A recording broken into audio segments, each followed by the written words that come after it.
Forced Migrant by Dylan Williams. Chapter 2. The city was a madhouse. Traffic was at a standstill. Sirens wailed in every direction, and people ran through the streets like the world was about to explode. Nick was almost to the kingdom, and by this point he had been pushed, elbowed, kicked, and received a fat lip from an elderly woman he was helping up after she got knocked over. She thought he was trying to rob her and caught him in the face with the back of her head. He hadn't bothered going back to Jake's. The only thing there he would have wanted was his phone, but the only people he would call were Daryl and Kay, and he already knew where they would be. Part of him felt bad for not going back. He would have liked to say goodbye and thank him one last time, but he decided against it. They hadn't been close for years, and both had their own people to worry about. It just wasn't important enough. What was important was getting back to the kingdom. That's where all the things he really needed were. Unfortunately, the church was on the opposite side of the city, and public transit wasn't a viable option, so it took him well over an hour to get there on foot. When he finally did get there, he felt sicker than he had in days. In fact, he found himself leaning against a lamppost, vomiting and sweating profusely, just as he started down the block with the 4 abandoned warehouses that made up the kingdom. Once he finished being sick, Nick gave himself a moment to catch his breath and cool down, but quickly pushed himself to keep going. He had to find Daryl and Kay now and put things into action if his plan was going to work. He wasn't exactly sure what his long-term goals were, mostly because he had no idea what to expect when these aliens showed up, whether it was a mass evacuation like they said or a full-out invasion, but he at least knew his first moves. Cutting into the alley between the first and second warehouses, Nick began to run through his plan one more time, but his thoughts were cut short by 2 things. The first was 2 people he didn't recognize running past him in the opposite direction. That wasn't abnormal. People came and went from the kingdom all the time, and everyone had reason to be running right now. What caught his attention was the smiles they wore, the blood on one of their clothes, and the tarp the other had bundled around something and slung over his back. The second thing was the strong scent of smoke wafting from the end of the alleyway. Connecting the dots, Nick sprinted to the end of the alley where it opened to the loading docks for the warehouses. Damn it, he whispered as he came to a stop. The open lots of the loading docks, which were usually full of dozens of tents, makeshift shelters, and people, were in complete disarray. The tents were destroyed, the shelters smoldering piles, and the people were either dead, gone, or looting the wreckage. Snapping himself out of the shocking sight, Nick tucked behind the corner of the alley to get a better look without being spotted by the looters. There was a good chance he knew them, but that did not mean they wouldn't kill him. That was made clear by the scattered bodies of the kingdom's residents. He knew there would have been some chaos here, but he thought Arthur would have stomped it out before it got to this point. Arthur wasn't a good man, but there was no way he would condone this. He saw 7 of them searching the bodies and ruined tents, each wielding an automatic rifle and likely more weapons that he couldn't see. Luckily, they were on the far side of the docks near the 3rd and 4th warehouses and seemed rather occupied by their looting, so he should be able to sneak inside without an issue. The real problem was what waited for him in there. The first floor of each warehouse, collectively called the markets, had the permanent residences, and more importantly, the shanty huts, stalls, and tents, where the people sold their drugs, wares, and services. His plan had gone out the window, but he still had to find Daryl and Kay. And to do that, he had to go through the market. He knew he had to find them. They were the only 2 people left he really cared about, but he couldn't bring himself to move out of the alley. He felt exhausted and sick, and knew even if he wasn't on the tail end of withdrawal that he wasn't a fighter. So, what could he do? There was nothing. All he could think about was running away. Running away, getting some drugs, and finding a quiet place to hide from the world. But he couldn't do that. He wouldn't do that. Unable to hold it in, Nick let out a yell of frustration as he repeatedly smacked himself in the face. What was wrong with him? How could he even think? That's when the loud, high-pitched sound came again. This time, however, a voice didn't follow it, but something even more strange did. Nick somehow suddenly knew exactly where the 3 closest landing sites to him were going to be. It wasn't like someone had told him, or images were flashed into his mind. It was hard for him to understand what exactly had happened. He just now knew where they were, like he knew where his childhood home was. It was a strange and jarring sensation, enough even to pull him out of his spiraling panic and send him back into his directed one. Peeking back out around the corner, he saw the looters were all making their way to each other, presumably to talk about the message they just received. The closest landing site was in the bay, a few blocks east from here, which meant people had to come right through this part of the city, perfect prey for men like them. They weren't going to get more distracted than this. So pushing all doubt from his mind, Nick rushed from the alley and dashed up the stairs into the market as quietly as possible. There was no sign of fires inside the warehouse, but almost all the makeshift structures were destroyed, and just like outside, there were several bodies amidst the wreckage. Nick came face to face with one of these bodies as he ducked behind the piled remains of a hut. The older, long-bearded man's glazed-over eyes seemed to stare right through him, filling him with an urge to get away, but he couldn't yet. Trying to ignore the dead man's eyes, Nick counted at least 10 armed men. 3 of them were talking near the center of the room while the rest stood by the far wall near a small but intact hut. The ones by the hut seemed to be guarding something that he couldn't see over all the wreckage, probably drugs and weapons, but that was good. That meant they wouldn't be able to see him either if he stayed low. The 3 talking in the center, however, were a problem. To get to the stairs leading to the second floor, he would have to sneak by dangerously close to them, and he wasn't sure he could do it. He was still sweating profusely. His legs shook beneath him as he crouched, and he felt like he could vomit again at any moment. Even so, he had to keep moving. He had to find his friends even if they... Shaking away dark thoughts, Nick spent the next minute mapping out his path to the stairway in his head. All the wreckage would help him stay hidden, but the 3 talking men didn't seem to be going anywhere. He considered waiting them out but decided against it, not wanting to risk the others from outside coming up behind him.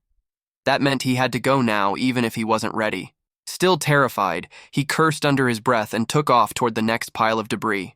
Staying low, he made his way from pile to pile until he was directly behind the 3 men in the center of the market. So far so good, he thought, but he was so close now that he could almost feel them through the demolished hut. He would have been able to hear their conversation if it wasn't for the sound of his heart pounding in his head. Crouching there, he knew he needed to sneak a look to make sure they weren't watching so he could move on. But that seemed crazy. What if they saw him? What if they heard him? What if... A hand grabbed Nick's ankle. "Jesus Christ!" Nick screamed as he leapt forward, breaking free of the grasp. Spinning around, he saw an arm stretched out from underneath the collapsed pile of wood and tarps, barely moving, grasping at air. Then, he immediately looked at the 3 men who were now staring right at him.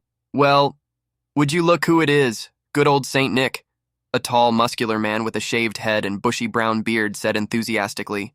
"Luther," Nick said as calmly as he could. His heart was in his throat, and now that he recognized the men, he was even more terrified. Luther and his cronies were the worst kind of gang. Drugs, guns, human trafficking. They did it all. He pointed to the hand that grabbed him. "Scared the shit out of me." Luther cocked his head to see the arm as he and the other 2 walked toward him. "Did it grab you?" he asked, amused. Nick swallowed hard before nodding and forcing a quick smile. It was at this point that he noticed what the men at the other side of the room were guarding. A group of women huddled against the wall. He was still too far away to see much detail about them, but even from here, it was clear they weren't from the kingdom. Their clothes were too nice, their hair too clean. "That would only happen to you," Luther said, chuckling as he slung his rifle over his shoulder and stopped a few feet away. "I'm surprised to see you here. I heard you got too good for us and moved off to the west side." "My mom died," Nick said, turning his attention back to Luther. "Just had to get clean for her funeral." "Oh, did Saint Nick lose his mommy?" One of the other men mocked him. Luther smiled. "Guess that explains the monkey suit. Bitch was smart, got out before the shit hit the fan. It's not safe out here for a woman alone, with it being the end of days." "Speaking of," Nick said, nodding toward the women. The fear he felt hadn't gone, but a deep rage had joined it. "I see it didn't take long for the end of the world to show what a monster you are." "Monster?" Luther asked. He was still smiling under that bushy beard, but the amusement had left his eyes. "I'm protecting these fine ladies. You should have seen some of the men they were with before. Couldn't save them from a blowfly. And what about Arthur? He can't be okay with this." Nick was trying to stay calm. He didn't want to give them a reason to shoot, but he was finding it more and more difficult. Luther laughed loudly, clearly making a show of it. "Arthur's dead. He was dead 10 minutes after those alien bastards jacked our minds. He locked himself in his rooms, but that bitch of his killed him thinking we'd let her go." "You did let her go," one of the other men said. "Yeah, right off the roof," the third added. "What's wrong with you?" Nick snapped, cutting off their laughter. He had feared as much when he saw the state of things, but that didn't make hearing it any easier. "Careful," Luther said, putting out his hand to stop the third man from stepping forward. "You wouldn't want to be rude to your host now, would you?" "Of course not," Nick said through a clenched jaw. "I'm just not used to such brutality." "That's right, Saint Nick, who doesn't kill or sell to kids, protector of junkies and hookers alike," Luther said, taking a step closer. "Always looking down on the rest of us, but I know who you really are. Just another junkie who would do anything for his next fix." "Yeah, maybe I am," he said, meeting Luther's eyes as he towered over him. "So, what now?" "That depends. You going to try to play hero?" Nick looked to the women, then the men guarding them, and then back to Luther. "I'm no hero," he said, feeling disgusted. "Then we shouldn't have a problem," Luther said, smacking him across the face. "Half of whatever you have hidden up in that room of yours is mine now. We were just about to head back up to take a better look after we took our well-earned break. If I catch you trying to sneak away, you'll wish you never came back here." "Wait!" Nick called as Luther began to walk away. He knew it was a long shot, but he had to ask. "Have you seen Kay and Daryl?" Luther paused but didn't turn around before saying, "They think they're hiding on the roof. Like I said, we're taking a break before going up." Nick didn't thank him. He could hardly stomach talking to the monster, but he knew better than to push him. He just felt lucky to be alive, although that feeling didn't last very long. It was quickly replaced by a pang of sickening guilt as he made his way to the stairs, unable to take his eyes off the group of women being held captive. He wanted to help them. He wished he could, but it was clear with what just happened that he was not equipped for something like that. He hated himself for thinking it, but right now, all he could do is try to save himself and his friends. Making his way up the stairwell, he tried to push aside the guilt and concentrate on what he could get done.